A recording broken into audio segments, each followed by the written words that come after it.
We are born free. And we will die free. The time in between, though, that's complicated. In that time, governments, institutions, and our egos will limit our ability to find true freedom in this life. These are real stories of real people overcoming the odds, persevering in justice, and unlocking their potential. Welcome to Finding Freedom. Here's your host, John Oderman.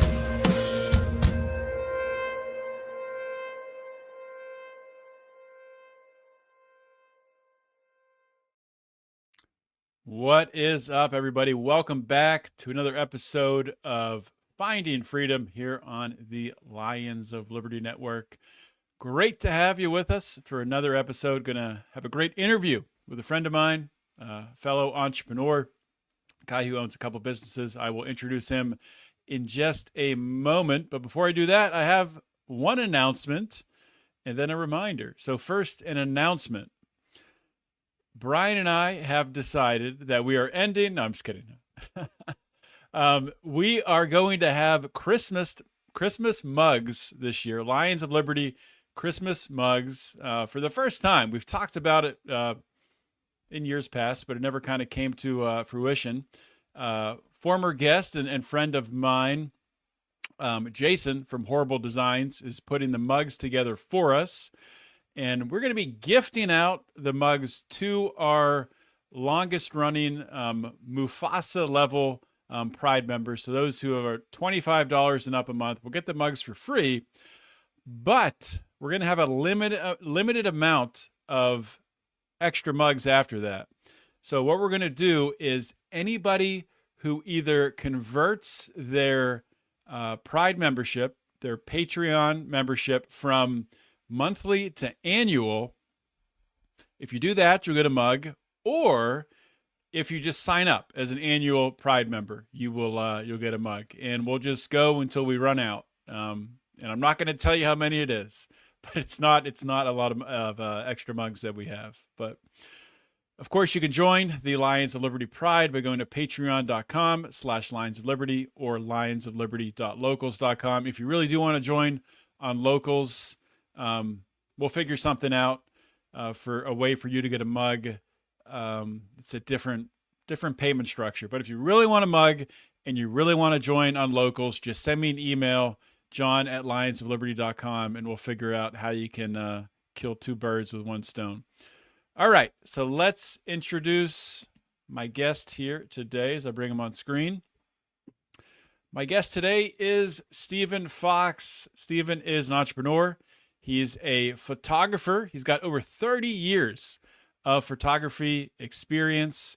So he owns a photography business.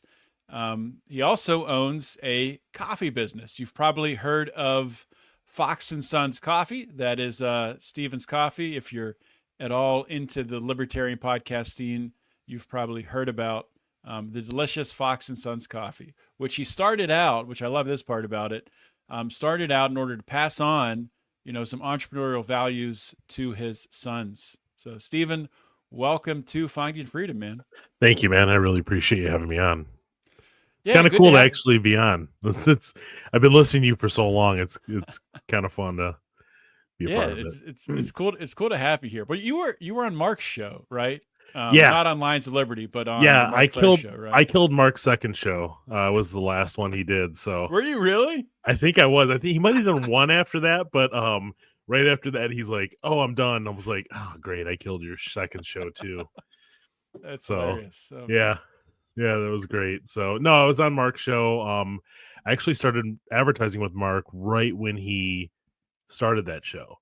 I think we started a month after he went live with the new Mark Claire show. So we were with him the whole run, which I'm not even sure how long it was. I think it was a year and a half, maybe 2 years, and I don't remember the length. But yeah, and I used to listen to you guys when back in the day, Lions Liberty, when Mark, all three of you were on there. I listened to you guys back then. I still listen to you now, but listen to you guys back then. And yeah, I think Mark did a podcast where I was slightly involved in that one. a little ranting one night. That was kind of fun. So Yeah. do you remember that one? So we talked about that on Mark's one of his last shows too. So it was cool. But yeah, It, and photographer. Sorry. speaking of, yeah, I do want to. I'm gonna. Yeah, I do want you to do a more extensive intro than I did. I always like to have my guests do that. But speaking of Mark, I want to get this in here while I'm thinking of it. So Mark's mother-in-law is in some pretty rough health shape down in Mexico. Needs a surgery. Needs some some medical expenses covered. So there's a GoFundMe, which I'm actually going to link right here. If people are watching live, you'll probably get it on YouTube and Rumble. Also, I will put it on the show notes page.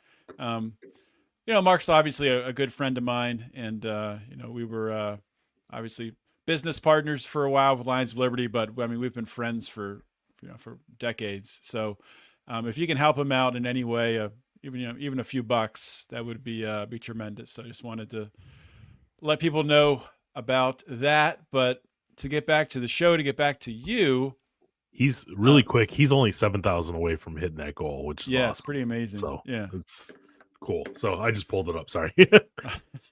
No, it's amazing how we were texting about it the other day, and just how people have just come out of the woodwork to donate to it. So really cool. Well, that's the community that he's in. I mean, that's what we're all in. That's makes a difference. So yeah, looking out for each other. That's really what libertarianism should be all about. Maybe we'll get more into that towards the end when we go on a political spin towards the end of the show. We'll get into that. But let's talk about you first. So I gave an intro of you. If you could give a little bit more expansive, maybe talk about how this whole photography entrepreneurial passion, how that flame ignited. Well, so in my teens, I got into photography. I had a friend that was in it and started taking some classes on photography. This was back in the film day before digital was a thing. And worked at a photo lab for a while, met a photographer, and he did all kinds of commercial work. So he worked for like GM, Car and Driver, stuff like that. And then met him at the photo lab, did a favor, brought him a bunch of stuff after hours, brought him a bunch of his images that he needed. He liked that, so I ended up working for him, quit the lab, started working for him, and got into the freelance world. We did all kinds of automotive stuff, did a ton of stuff for Corvette, Chevy. And then, so I got into that world, got in working with some other photographers, and did that for, I think, 10 or 15 years. I would try to go get a job every once in a while and see, go back to the real world, and just never worked out for me. I don't play well with others in that kind of, in that world. So, always ended up going back to freelance work, and it was, it just felt like that was home. And, went to Nashville for a couple years, shot down there, and then came back. Kept doing photography the whole time. Ran film for a long time for a few photographers. Back when like you were shooting 8x10 sheets of film and 4x5 sheets of film, so it wasn't like the little 35 millimeter everybody's used to. It was the big stuff. Did that for a long time. How hard has that been? If I can just jump in, with technology changing in photography, because, I'm sure like anything else, like, you've been doing this for 30 years. So how hard has that been to keep up with? It's constantly changing. Funny enough, everything's going, not everything, but a lot of people, especially myself, are all going back to film. I recently picked up a film camera again, started shooting film during weddings, shooting film just for fun again. It's just, it's a format that's hard to shoot. It's actually harder to shoot that than it is digital. But I think, I don't know, I think that there's a lot of changes in there. I mean, there's AI software now that literally does everything.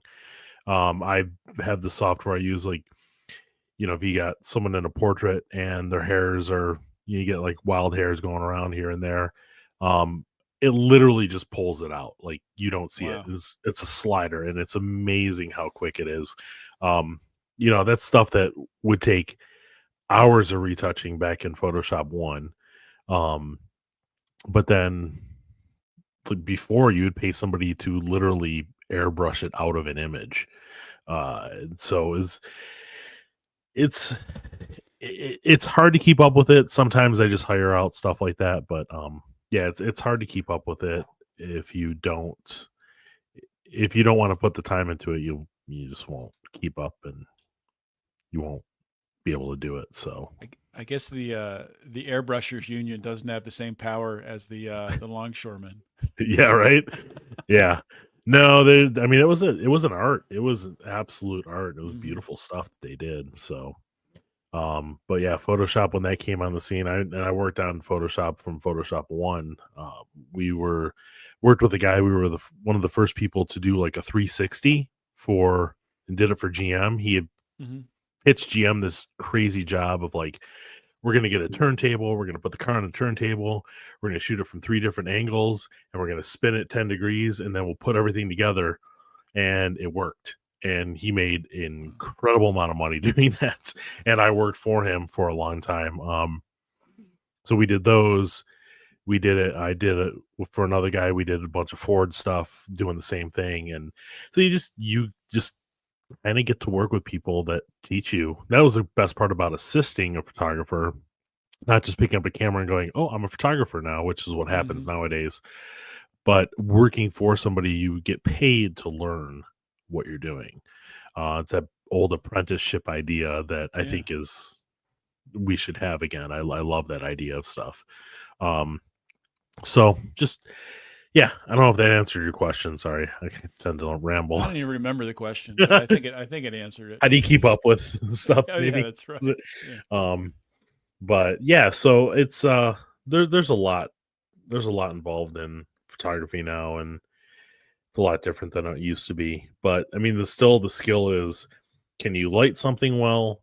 Can you expose the digital or the film well?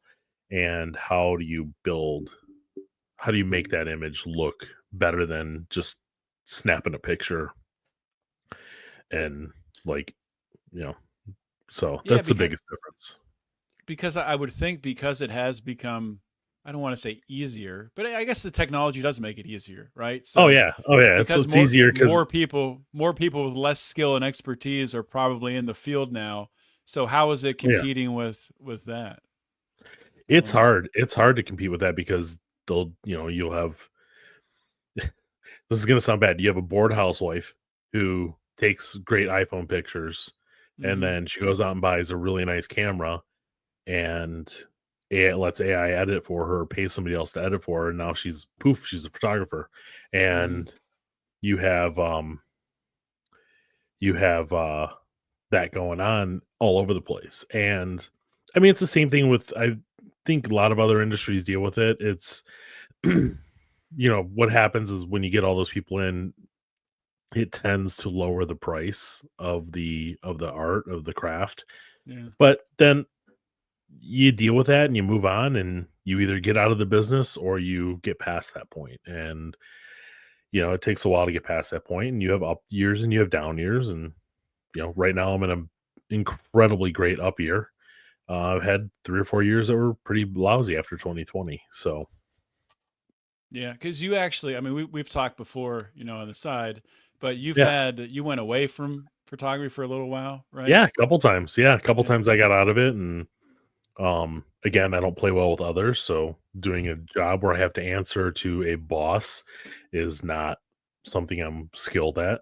So and I've done photography for other entities. I've taken jobs doing, I don't know, I've cooked, I've done bartending, I've done all that kind of stuff, and I just always go back to the photography because that's what I'm best at, and that's what I know the best. So yeah. Well, I think one thing you have going for you is you look like a photographer too. You got the beard, the big beard, the bald head. Yeah. It just says, I just trimmed it too. Experienced photographer. When you look there we go. Get a little. got the metal shirt on. So yeah, There you go, man. yeah. So I've asked, when I have guests on, especially when it's a guest who has a skill. Like for example, I don't know if you heard the episode I did with Ken Madden, who has his side business where it's really incredible drawings, artwork that he does of cars, Oh, and cool. talking to him about scaling that. How do you scale something like that? And photography is kind of the same way. Scaling a photography business, there's only one of you, unless you go out and you hire other people to work for you. But I don't know if Mhm. that's something that you want to do. But I guess along that line, like in the next 5-10 years with your photography business, how do you think about scaling it? Are you happy with where you are? Do you want to grow bigger? Yeah. How do you maintain? I it's one of those. I think it's one of those businesses that I've seen other photographers that have big studios sell their businesses. They sell basically you're Mm, selling your client list, that kind of stuff. Um, I think with what I do, it's I can train somebody else to do it. You know, with Fox and Sons too. My youngest son Zachary, he helps me out a ton, mhm. and he does a lot of shoots with me as well. So he'll assist me. Um, but sorry, brain just completely stopped working. But to Happens all the have time to me. to have somebody else, they really can't do the work I do with the eye I have and that kind of stuff. So I don't think that it would be like passing that business on. I think Hmm. once I'm gone, it's gone. Um, and I think that's the way most photographers look at it Yeah. these days. I can train somebody else, I can teach somebody else, I can have that apprenticeship. But to pass on that business, I think it'd be extremely hard. Yeah. Um, I don't know, does that make sense? Like that, No, it's one of it, the it few. does. Yeah. I And think it's one of the also, like, I mean, it'd be one thing if you were passing it on, if like one of your sons was real interested yeah. in it. That'd be one thing. Cause I mean, same, you're passing on the name as well. But yeah, if Mhm. you were to sell it, I don't even understand really how that would work. Like with a photographer selling their business that has their name and their reputation attached to it. Once that's gone, then I mean, it's just a list of names really at that point. Yeah, yeah, you're really just buying the business name, Hmm. and I've seen that happen. I've seen people buy other people's businesses in the photography world, and it will run for a couple more years, but you don't have that. You're not keeping that same thing going. It's like it's easier to start your own. It really is. Hmm. Just have if somebody's assisting me or learning from me, I think it's better for them to start their own business and use their own name and become their own entity and their own thing rather than to keep it. Now with Fox and Sons with the coffee, definitely I would love to be able to pass it on to one of my kids. I think that would Hmm. be great for them. It's a really good side hustle. It's a really good extra flow of income, but it's something that has to be worked at constantly. It's not, it's not like I think this is the problem is most people think like, oh, I start this side business and I'll just have money flowing in. And you can have that, I think, but it's never that easy. Ever. Yeah. Like, And if it is a business like that, there's still an initial a tremendous amount of work to build yeah, that up to yeah. get to that. Like if Yeah, you're you always have to work at it. You're yeah. always changing things, building things. I just spent an hour on the phone this morning talking to our importer about bringing in new beans and tariffs and how that are going to affect Hmm. sales and all that stuff. So there's you always have stuff going on. I mean, I'll stop in the morning and I'll fill orders and get everything ready, and then because I'm impatient, I'll run everything up to the post office. Then I'll come back and I'll see it like an order will hit the second I get back. It's like, dang it, I just dropped those off.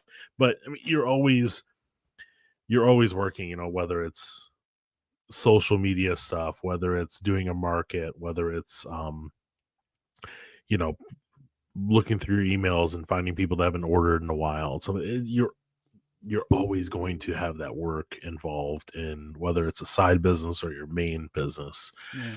And right now, I don't look at either of them as a side business. I look at both of them as a full-time business. We've doubled our photography, or I'm sorry, we've doubled our coffee business since last year, and photography this has been one of the best years I've had in a long time. That's So awesome, man. yeah, we're really blessed. I mean, I don't want to use that as a cheesy term, but we really are. Hashtag blessed. Yeah. Just throw Yeah. that away. Yeah. I got a question in a minute, but I want to pull up what it's not letting me click on it. There we go. I was just talking about Jason from Horrible Designs. He's watching right now. He says no amount of AI can do what a good eye can do. Same can be said for troubleshooting. You can try to train someone to troubleshoot, but it boils down to you either have the skill for it or you don't. Yeah. And there's days I have the skill and there's days I don't. I mean, straight up, there's days I go into shoots, I'm like, oh my gosh, what am I doing here? And you walk into a lighting situation that's impossible or something like that. But I mean, yeah, and it's being able to, it's not only the skills to do those things, it's also the skills to deal with your clients. It's also the skills to when you have 30 people looking at you for direction about what to do when you're trying to set up a shot, it's like, okay, you over here, you over here, you over here, I'm going to move you over here. And you just do those things and you just go into at a wedding when they're all drunk too. That doesn't. Oh yeah. I've had some pretty interesting ones. That's for sure. But, you go into that and you're like, oh, am I a leader? Can I do this stuff? Can I, and then you get into that situation and you're like barking orders and you're getting people in place and doing stuff. And okay, you stand here, you're going to turn around at this point and you do those things. And then, you realize like, oh yeah, I got this. I can do this. This is what I was made to do. Mm-hmm. And I think that's part of the reason, like, I can't take a job working for like a company on a regular basis because like I'm not cut out for that. It just doesn't work. My personality doesn't work stuff like that. So I'm used to running the show and getting it done and doing what I have to do to make it happen. So yeah, and Jason had another bit of advice here to schedule pickups from UPS. Yes. I know I need to do that. I should do that, but it gets me out of the house for like those 10 minutes. So yeah, it is kind of nice to go for it makes a big difference. It does make a difference. Yeah. It's like I'm sitting at the computer all day and I'm like, I gotta get out of this house before I blow my brains out. So to dig more into the coffee business, and we've talked about this,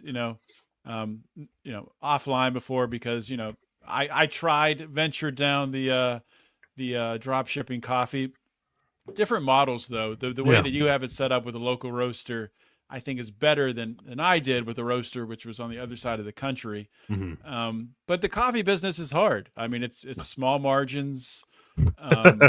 Small margins. An issue when you're trying to advertise right and you're advertising wherever, podcast, YouTube, trying to advertise on social media.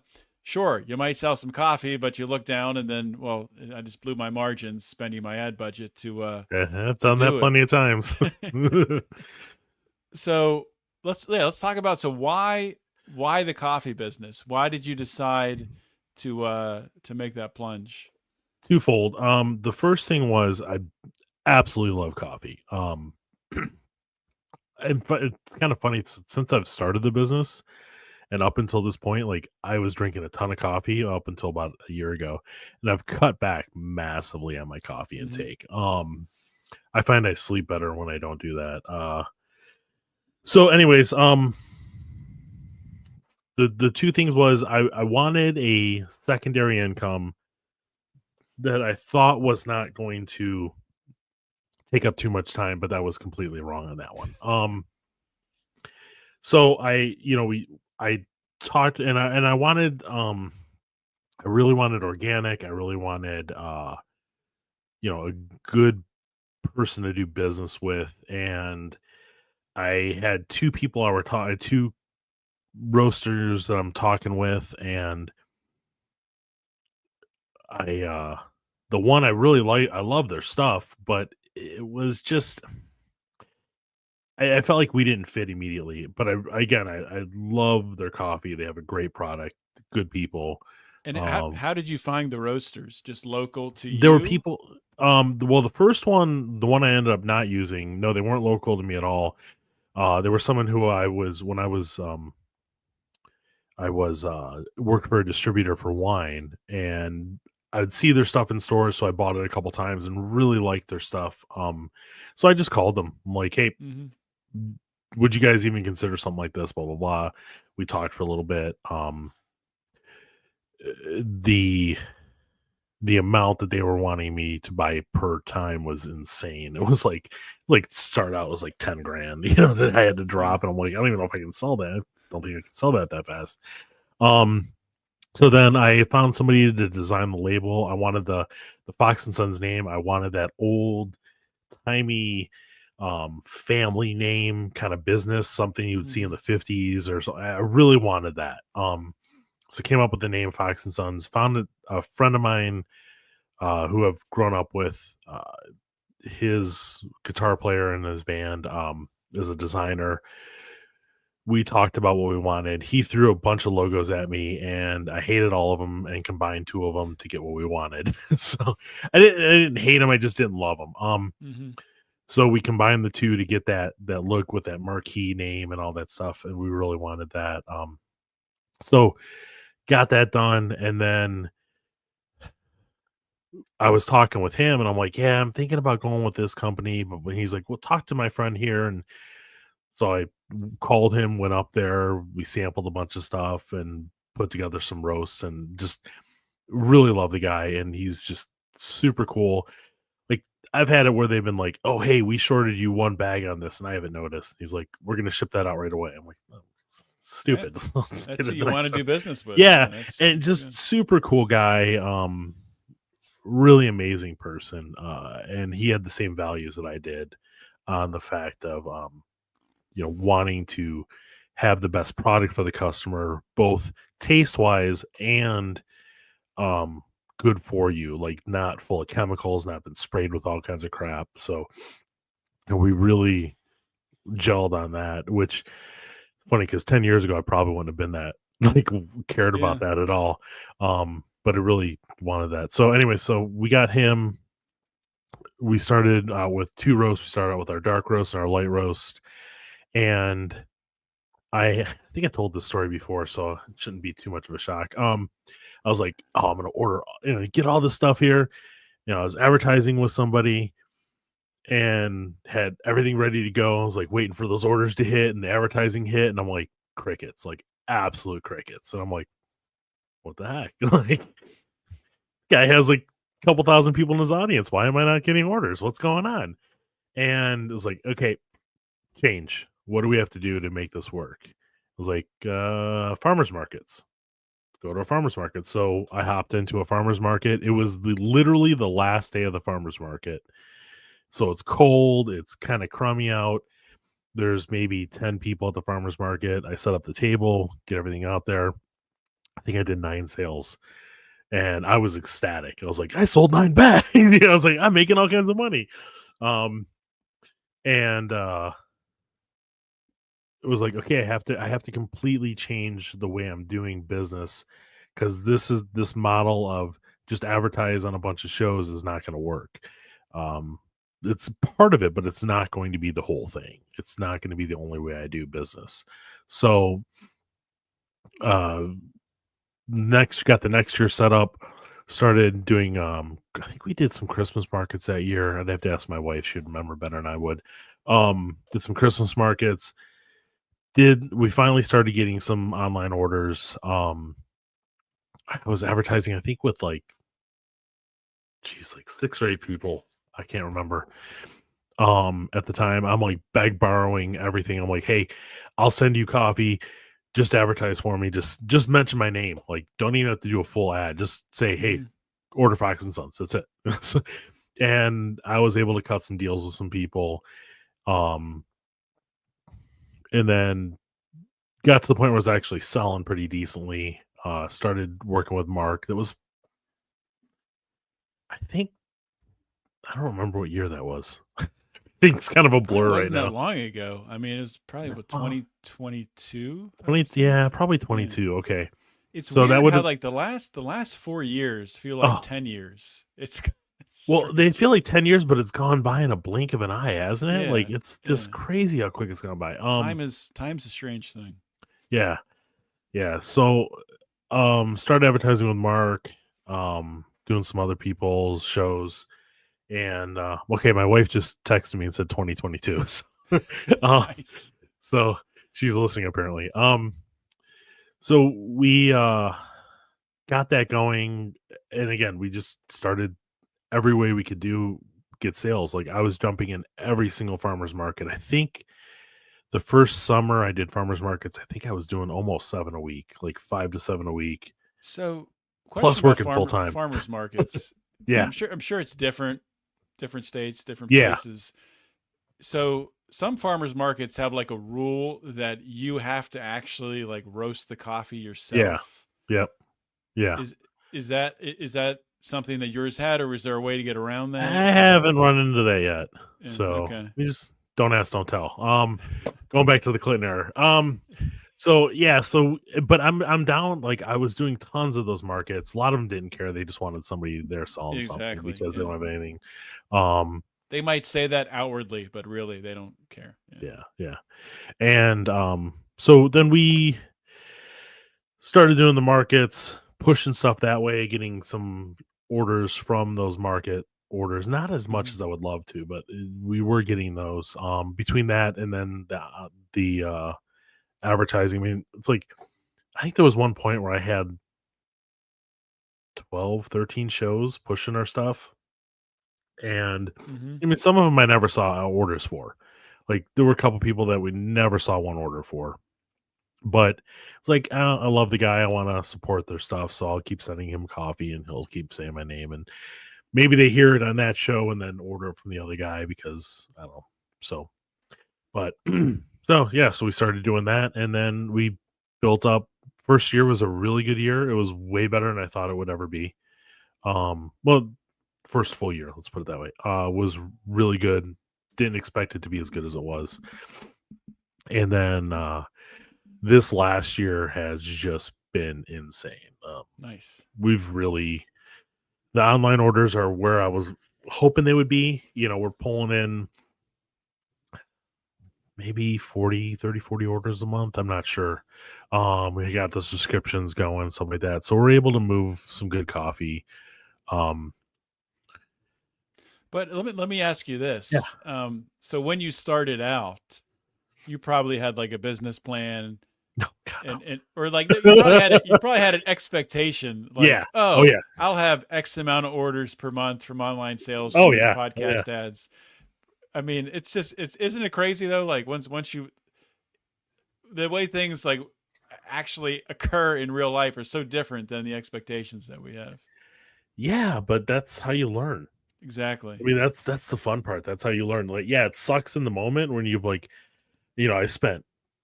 I think the first thing we did, like order wise, I want to say I spent $1,200, and I just put all this money into putting, uh, you know, getting the bank account, getting all that stuff done.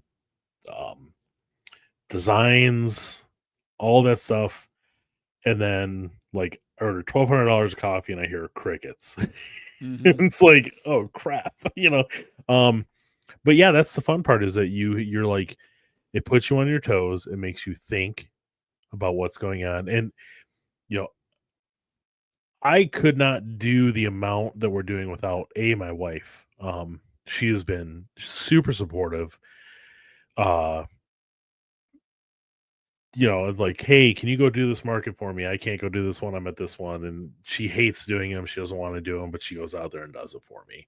And then my son, Zachary, who is part of the reason I wanted the business to be where it is because I want him. I'd love to give it to him if he would love Hmm. to run with it. But to build something, to teach them how to have a business, how to run a business. And I suck at running a business, but we still do it. But teach him how to do that. Also, give him those skills to where I think he wants to do graphic design. It's like, okay, well, now this is how, these are the things that get thrown at you. I try to teach him that stuff. I mean, he's a 17-year-old kid. He listens about half the time, if that much. So, but I mean, I did the same thing. My dad tried to teach me how to be a good employee and stuff like that until I cussed out his business partner and got fired. So, so, but yeah, it's like you try, I want them to have that opportunity. It's like, this is what it takes to put together a business. This is what it takes to run your business. This is what you have to do. And like I said, there's things I'm bad at and there's things I'm really good at.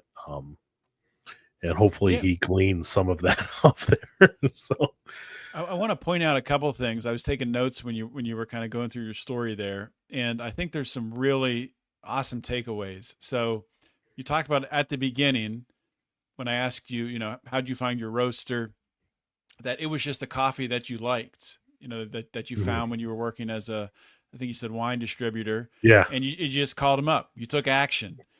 And then once, there's something you didn't like about that roaster, or they were asking for too much, your friend who does your labels, your graphic designs of your logo says, hey, there's a new roaster. So you pivoted quickly. Yeah. And then once you order all this coffee and you spend all this money on advertising and it's not working out in the online space to start with, it did later. Yeah. You pivoted right to farmers markets. So, yeah. I mean, I think there is something to be said for, I do think that almost anyone, not everyone, but almost anyone can become an entrepreneur. But I do think certain people like yourself, I think you have these traits where it's just kind of innate within you that, especially that it's taking action and then changing course. I think that's not something, I think it can be learned over time. It can't be taught though, but it can be learned over time. But it seems like you kind of just had that naturally to an extent. Yeah, it does. I think it comes naturally. I think part of that is with the photography, like you walk into a situation, you're like, oh crap, I'm not ready for this, and you build around that situation and you like, okay, well, let's try this and let's try this. And you mess around and try a couple different things till you get what you want and get what you need. That does make a difference. And I think because of all those years doing that, I could do that with this. So I think that, yeah, I think you're right on that. And there are some people I think that can't do it. There's some people that need to be told every day what to do, how to do it, when to do it. And it's okay. It really is okay. I mean, they probably make way more money than I do. So it's probably smarter in the long run. But I'm a really good salesman, but I can't sell something I don't care about. Like I can never sell cars or cell phones, or computers. Like I don't care about that stuff. It's not mine. That's the way it should be, I think. Yeah. But I can sell you a really damn good cup of coffee because I know it's good and I know where it comes from. I know the flavor profiles. I know all that stuff. So I can do that. I can sell you photography because I know what I'm doing and I'm really good at it. So, there are those things that I know who I am and what I'm doing, and I know how to do it well. But I don't know if I can do it for other people or for other items. Yeah, so. No, I think that makes sense. And I think people get in trouble in sales when they go into fields where they're not passionate about it. Yeah. And I think people can sense that.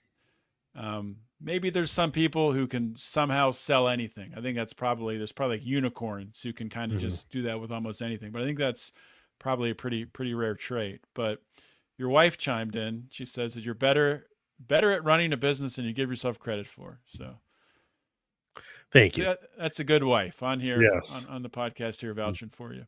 She is. She's I seriously couldn't have done any of this, whether it's been the photography.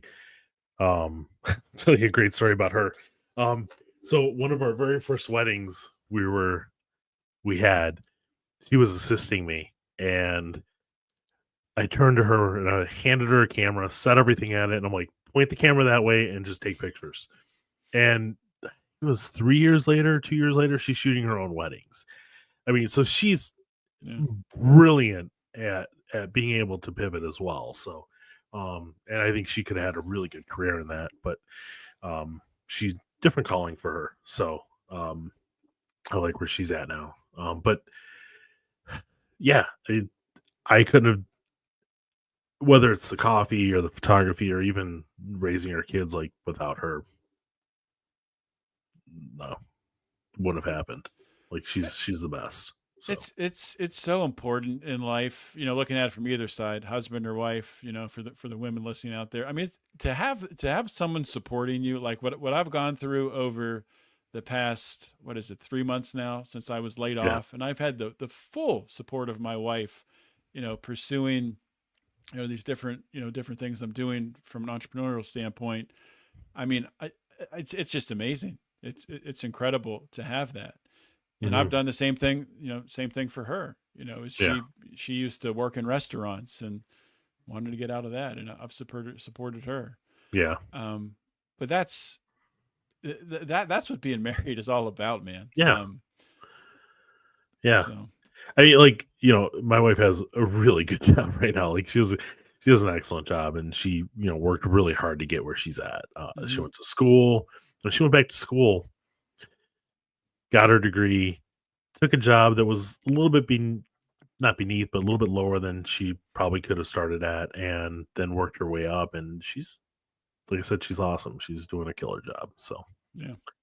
anyways, so, but So any before we move on, because I do want to talk at least a little bit of politics. go Anything fun. else for photography or Fox and Sons, that you wanna touch on, or you wish I asked you about before we move on to the current state of affairs?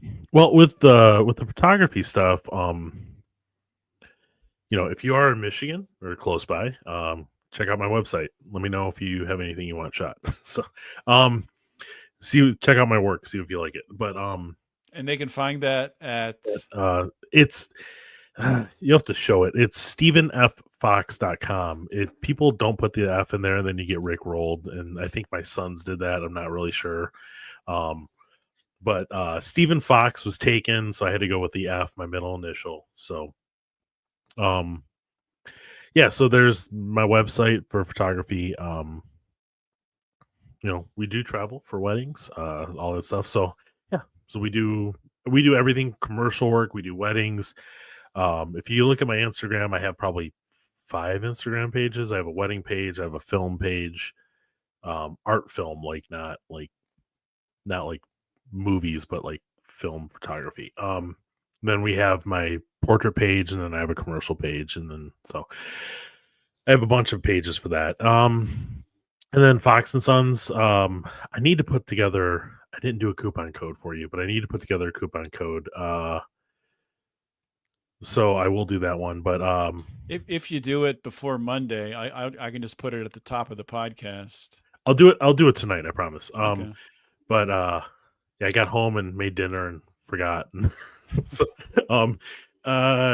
yeah. So, we have 12 roasts that we work with right now. Some of them are going away. We're getting some new ones. We're gonna have an amazing Kenyan peaberry that is gonna be exclusive for us, though. So I really highly recommend that one when it comes out. But when you're supporting us, you're supporting my family, and we appreciate that. So, Hmm. but I'll get you the code. It'll be 15% off orders of $30. So Awesome. Well, I was going to move on, but your wife just said here she's asking for your best wedding story. So we got to oh, hear I it. can't tell that one live. I did have a bride in a city that was south of us, in the state south of us, that I actually left the wedding early because she was just the most evil person I've ever dealt with in my life. A true bridezilla. Oh yeah, and honestly though, out of the 200 plus weddings I've shot, I've had one bride who I couldn't stand. The rest of them were great. So Which, from a statistical standpoint, You're doing pretty well. I mean, that's Yeah, probably above average. but I've also turned down lots of weddings. Like Yeah. there's been people. There was one lady I gave her like after shooting their engagement session, I gave her back her money and said, "No, we're not going to work well together." You just, and that's the thing too about when you own your own business, whether it's photography.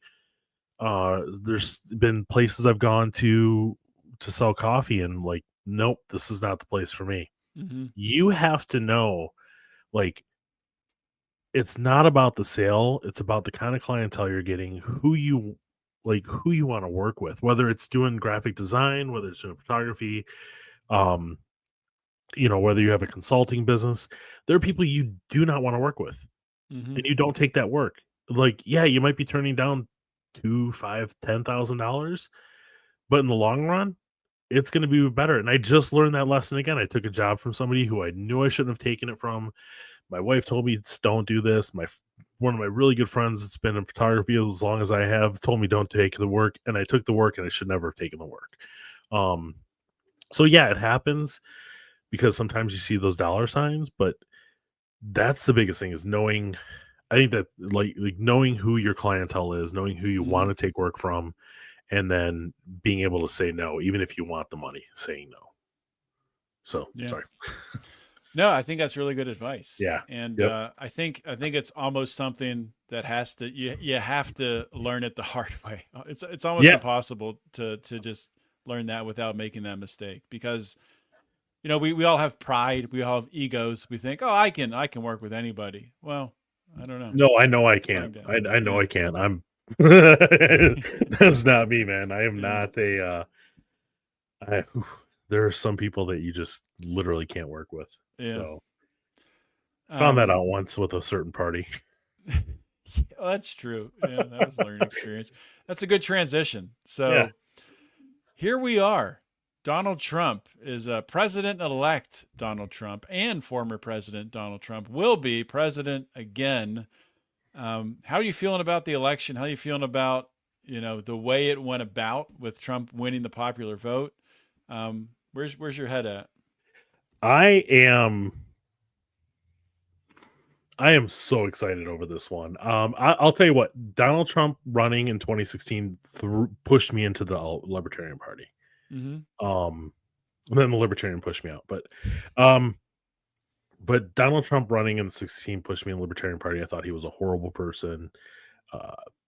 After watching what they did to him, watching the people just lose their minds over him in 16, watching a certain cold take over the world in 2020, Mm-hmm. the push to give everybody a certain medical treatment, I realized I was wrong, and I think that he was the best person to run the country. I think he did a horrible job his first term, and I think had he won that second term, he would have done a bad job in that second term. I So I think agree. a lot of the same things would happen, but I think the Democrats and the left pushed so hard, went so far the other way, and just literally effed up everything that it made him into a monster.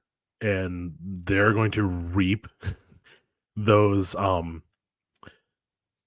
what they did. They're gonna reap what they sowed. And I think it's gonna be insane what's gonna happen the next 4 years. And it pushed, these really successful, intelligent people towards him. It Yeah. pushed Elon Musk to fully supporting him. RFK Jr., who's not perfect in any way, but where Trump No. has him, head of HHS, perfect place for him. Yeah, Tulsi yeah. Gabbard, same thing. Not perfect. Matt Gaetz. Oh my gosh, he's gonna destroy everybody. I can't wait to see that. You didn't see the news? Matt Gaetz, he withdrew his name today. Yeah, it's a shame. Oh, that's the worst news I could have got all day. Thanks, man. So I don't know. I'm sure it's got to be someone else, or it would be funny if whoever Trump appoints makes Gates like whatever the deputy AG is, or yeah, he would still have involvement. Yeah, I think he should be in there. I really want him to be in there. I think he knows where all the bodies are buried. So I really want to see him to go in there. Yeah, and like Um, the pushback I was hearing from like more of like the establishment Republican types, they were like, "Well, Matt Gaetz is an asshole," and it's like, well, that's exactly what you need in that role. yes, it's what you Yeah. want in that role. You want Hmm. somebody that's gonna go after the people that are doing the stupid stuff, and that's what is needed. Hmm. Um, oh, that's a huge bummer though. But yeah, I think a lot of the people that are in there that he has announced so far are pretty good. Even the ones I don't really agree with are okay. I don't have to agree with everybody. The problem is that people see like, oh, he appointed this person and that person is, they have they go to church on Saturday, and you're like, so who cares? Like Yeah. like he will fire them if they do something stupid or do something wrong. He'll get rid of them immediately, and that's the beautiful part, is that he's not afraid to do that. And again, I think that they created a monster by going after him so incredibly hard, and I think that it's going to backfire on them in ways. Well, I think it already did backfire. The majority of the country voted for him, and I think that was the first sign of like they screwed up. They went just too far on everything. Yeah, So the majority of the country voted for him, and I don't know how large a percentage it is, but it's probably significant. I mean, I would say more than 10%. Probably of those that voted against him voted for Kamala, but were just just barely, you know. yeah, Um, Now they were on the other side of it, and they see all of this support for Trump. I think they're more open to it. Of course, you have the crazy leftists, the Rachel Maddows, the Joy Behars, yeah, the all the people on the View, who I mean they're just lunatics. yeah, But I mean people like that who've had their brains broken by Trump are never going to come back around, and it doesn't really matter. yeah. But you have people that when you have Democrats that have gone, this is going too far. We can't stand with this. We're going to stand with Trump. You have like, Hmm. again, you have Tulsi Gabbard, you have RFK, um, that are just like, it's gone too far. We have to go with this. And so I think that you have people that will do it, or that have gone over there. And I think you're going to see the majority of the country after the inauguration. I think you're going to see the majority of the country just go, okay, just make it better, because it's been so bad. Hmm. Um, although I'm kind of concerned about the tariffs being what we do. We think prices could go up 25% on our stuff. Yeah, well, it depends. It depends what he's putting tariffs on. I mean, if you're Yeah, putting tariffs on, foreign-made vehicles, I mean, that's not going to affect a lot of people. yeah. And ultimately, there is a. Hey, I mean, I'm not a fan of any taxation, but No, me neither. I'm still that. I still appreciate that part of the Libertarian yeah, but Party. at least with tariffs, it's a tool of diplomacy. So you're able to use it as a stick to to try to prod other countries into you know moving in some way that you want them to, be it so you can take jobs from that have been exported from the US to their country back to the US. And there's this thought on the left that the jobs that have been exported out of the United States will never come back, or It's if they not do true. come back, we have to allow in so many from South America illegal immigrants to work those jobs. I, Well, I don't think Democrats so. always love their slaves. Yeah, exactly. I think Americans will. I mean, we'll fill the jobs. I mean, we'll Mhm. figure it out. I mean, and if it's not, sure, it might not take what it takes in China. It might take 10 people to do a task. It might only take 3 here, but Mhm. still, who cares? I mean, Yeah, it's 3 more jobs in the United States. yeah, and I think you're right, and I think that we could. I think that things can be made here, built here. I think things might be a little more expensive. I'm not really sure how all that. I really don't know how it's going to work out. But I think that if we're not giving billions of dollars to Ukraine and Israel, and spending hundreds of thousands of dollars per person to bring in illegals to give them Mm-hmm. cards with money on it so they can go out and buy whatever they want. Um, I think things could be better. And like, why not try it? Why not try Yeah. it? Because I remember growing up in the 80s. I mean, things were pretty good. There were some bad years, but everything was pretty good. And I think that we could have that again without all of the extra crap that we have. I mean, I'm so old. I remember when healthcare was affordable. so, so, Yeah. Things have gotten crazy. oh my god, And I just got my insurance, my car insurance bill. It's like I got quotes today, and it's like 11 grand a year. it's gonna get to the point, and Insane. Like I maybe can't even it's afford. there with like combining, like if you're gonna go buy a new car right now and pay for insurance, depending on how much you drive, it might be cheaper just to go with Uber. Like over the course of Yeah, a year, looking yeah, at that cash layout, yeah. there's That's a by line design, there. though, too. What's that? That's by design. They don't want you driving. It might be. That's kind of what I was getting at. But Yeah, yeah. It's totally by design.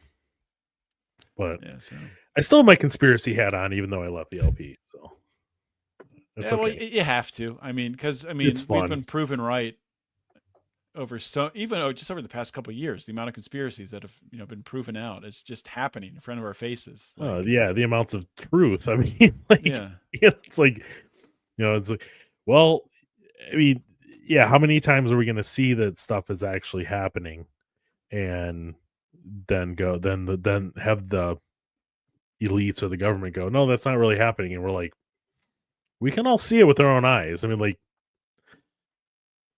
you look at the treatments that went out and how many people are dying of heart attacks now. It's like, well, I mean, turbo cancer, heart attacks, and there's reasons for these things, and hmm I think we're all right on the original reason. I think we all know why. Like, yeah, and yeah. and because of that, because they've been so wrong, not wrong, just misleading, manipulating on things like that with the Evil. evil.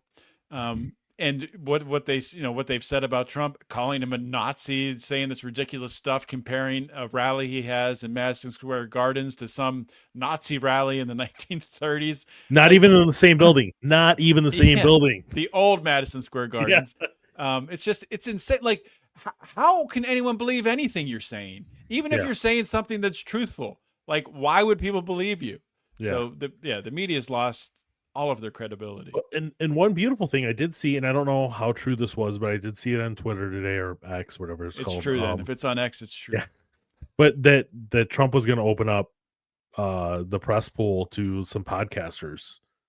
Really? And so yeah, I saw it like on the breaking page, whatever that page is called. I saw it on that. So I think that'd be great. Like if he opens it up to, I don't know who it would be, maybe Candace Owens, I don't know, but he Candace opens up. Owens, maybe Tim Pool would get someone in Oh, there.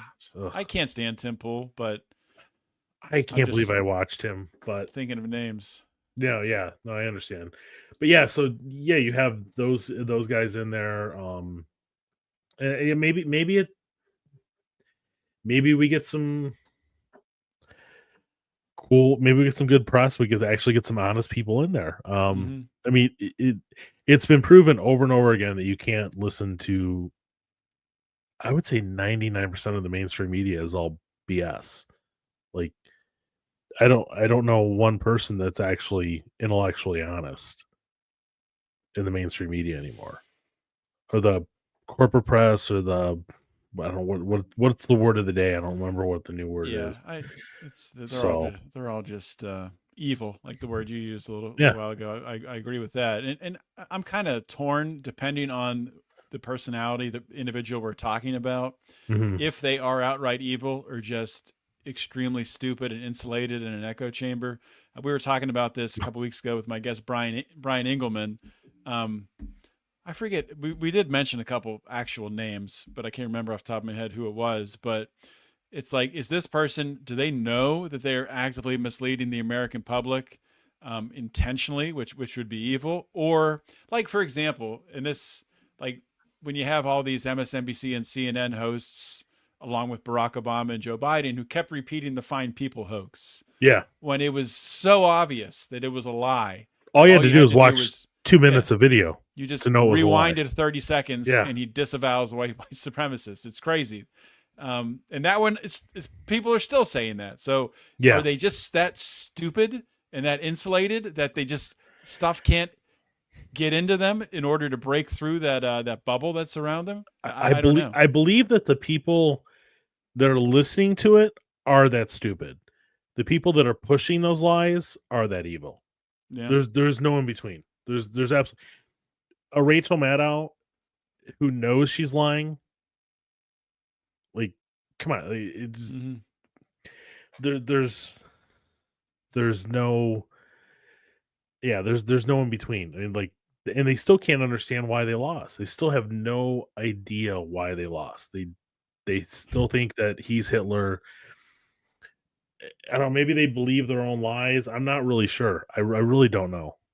Well, the one big issue in Pennsylvania, which there were so many ads ran about it, was the transgender agenda, and they had the ad where she is for they them, he's for you, and of course I think I saw that one. In Congress this week, Oh, you yeah. have a Democrat representative who wants to use the ladies' restroom. And it's like the Democrats, they're just going to keep on the same path. You see AOC out there attacking anyone who's opposing it. And but she did take her pronouns out of her name. Did she really? Yeah. Yeah. Okay. She took her pronouns out. So no, they're still going down the road. I really think that in the next year, maybe 6 months, I really think that you're going to see the Democrat Party go the way of Fetterman. Kind of be a little bit more intellectually honest.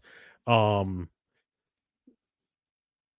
think they have to. If they don't, they're going to put themselves in a position where they're not going to get. They're only going to get elected in a few states, and those are only the states that they can fortify in.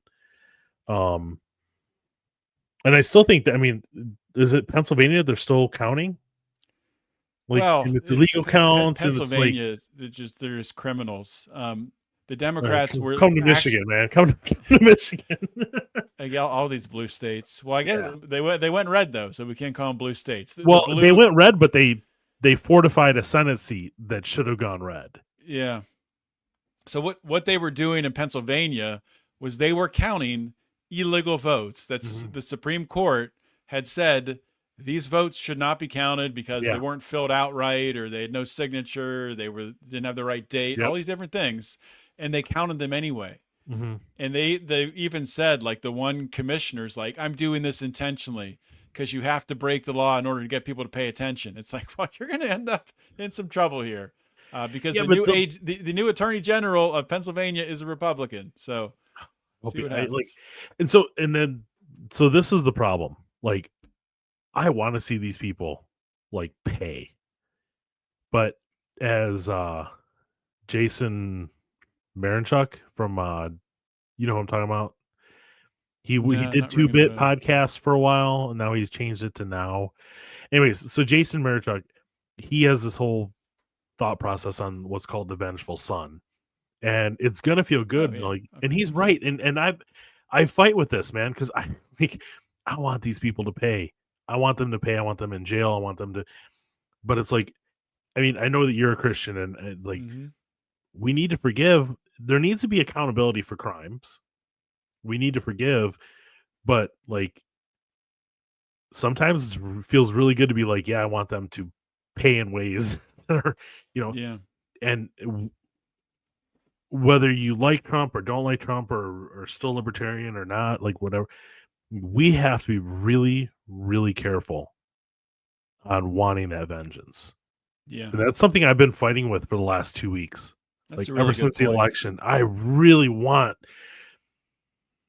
man, I want to see these people pay, especially all the people that have been killed around the world by these awful, awful warmongers that are doing it again in Ukraine right now.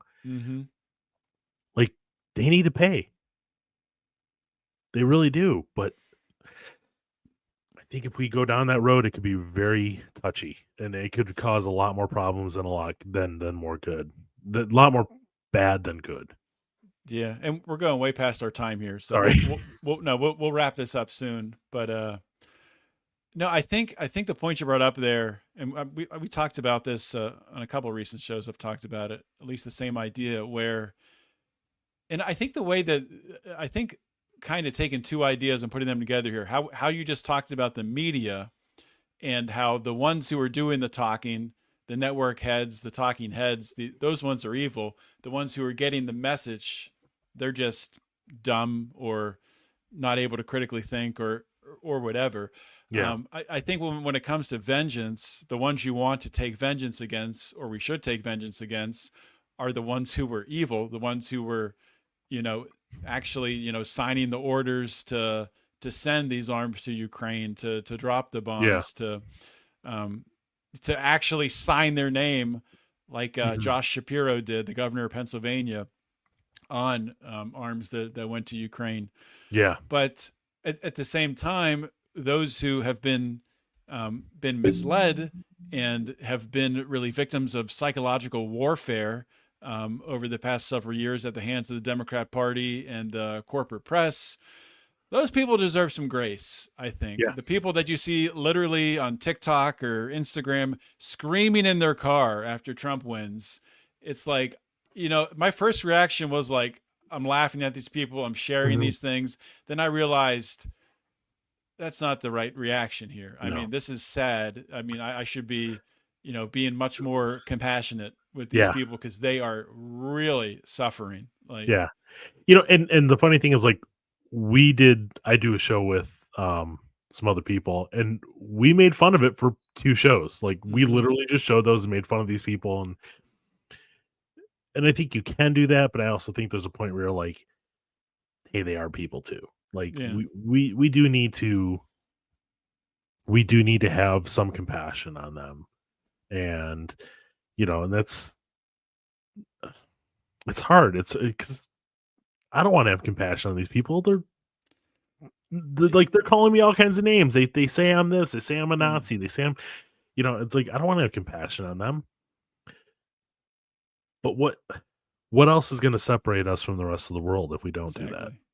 Like, there's no point. Like, there's no point in saying that we're a Christian or that we feel like we have faith if we're not different. So, and that makes it hard because I love ripping on them. It's easy to they give us so much material. It's great, but yeah, we need to have that faith and that compassion with them. And I think that's, it sucks, but it's what we need to do. Yeah. And, if the people are doubling down and, things get even worse in the coming years, then there comes a point where if the vitriol level continues up, you can't have compassion for someone who's continuing to hate you. Like, no. And there's definitely people that don't, that you'd be like, well, I do have compassion for you, but you have to pay for what you did. And that's okay. But it's just wanting that and craving that vengeance. That's a slippery slope. It is, for sure. And that's how you go from like, these people need to pay for their crimes to, Pol Pot. Societies, it's like, so, yeah. Yeah, I mean, the pendulum swung so far to the left that we had, it being taught in public schools that a 6-year-old boy can choose to be a girl. You got to be careful when that swings back the other way. What's going to happen? You do. You have to be careful about that. And I think frankly, that's why the LP didn't even get 4% of the vote, because they put up a guy that a little weak on that. Had they put up Dave Smith, I think we'd be dealing with a Kamala presidency. I think we would be too. That's why I'm glad Dave dropped down. He didn't. And I love Dave. I still listen to Dave regularly too. And he's a good guy. He's smart. But I think that I'm really grateful that he did drop out, because I think Dave is the best communicator of, libertarian ideas Mhm. going, and it's That's not close. he got me. This is the tweet that got me in so much trouble. Him and Tom Woods pulled me into the Libertarian Party. They did. Mhm. The other part of that tweet was Pete Quinones pulled me out, but and I love Pete. I absolutely love Pete. Pete is one of my Yeah. absolute favorite people in the world. It's great. But it's just I don't even know where I was going with that, but anyways, yeah. So Yeah. Well, I mean, we should probably wrap the show anyway. Yeah. I said, 40 minutes, and now we're in an hour and 10. But, That's cool. but before we do that, we're going to do another plug here for Fox and Sons Coffee. So Fox N, the letter N, Sons, fox-sons.com. And Steve just sent me here. You can get yourself a discount for 15% off orders of 30 or more with the promo code John. And that's just JOHN. Is that case sensitive or? No, It's not case sensitive. Okay. no. And then It'll any automatically go to any whatever it orders is. over 40 are free shipping. So that's any order over 40 is free shipping. So you can get a double discount. It's like, Wow. yeah, I need to raise that threshold on both of those. But So take advantage of it now. But I before want he raises it. I want people to enjoy really good coffee. And had my brain been with me, I would have sent you coffee last week so you could have tried it before the show. And I'm really sorry I didn't do that, but you should have coffee Monday, Tuesday-ish. So you should have it in time for Thanksgiving. Can't wait. Awesome. So yeah. That's fantastic. And I cannot wait. Like you, I used to drink far too much coffee. Yeah. It was a serious problem. And I've cut back entirely, but Yeah. I enjoy coffee more now, drinking less of it, because it's just that first cup in the morning. It's all I have. And it's just like, I look forward to it, every morning. So how do you make it? I make it in a French press. Oh, the only way to make it. Well, okay. So I love my French press. I've used a French press since I was like about 16, 17 years old. I always use a French press. If you ever find or like get a really good mocha pot, it's like a stovetop espresso maker. I think that's like the top of the line coffee right there. Yeah. That's like the purest way to brew it. I don't know, purist, whatever. It's the way I enjoy it the most. It's like I probably don't do it right, but I really love a good mocha pot and a good French press. So those are the two ways I probably enjoy it the most. And I switch off. Like this morning I had a French press. Yesterday I had 2 mocha pots. So I make an Americano out of my mocha pots. So okay. Yeah, I'll have to look into that. We have an espresso machine, but I find espresso machines sour. Like they sour, like it gets too sour. It's because the water isn't as hot as it should be. So it's not like the machines you find in like the really nice stores, like the $10,000 machines. They get the water heated up to the right temp. So I think like for me, like a regular espresso maker, I'm not a big fan of, but again, the mocha pot is definitely way to go. And they're like $60 to $100 mocha pots. And it's a small cup of coffee, but yeah, it's good. But good for espresso. That's awesome. Oh yeah. Phenomenal. All right, man. Well, thanks for coming on the show. Appreciate it. I really appreciate it. Can't wait to try the coffee, man. Yeah. Thank you again. I appreciate it. All right. Steve Fox. We'll talk to you soon. Thanks. All right, guys, that is a wrap for today's show. Hope you enjoyed it. Hopefully you learned something. For those of you out there who are thinking about becoming entrepreneurs, maybe you're already an entrepreneur, already a business owner.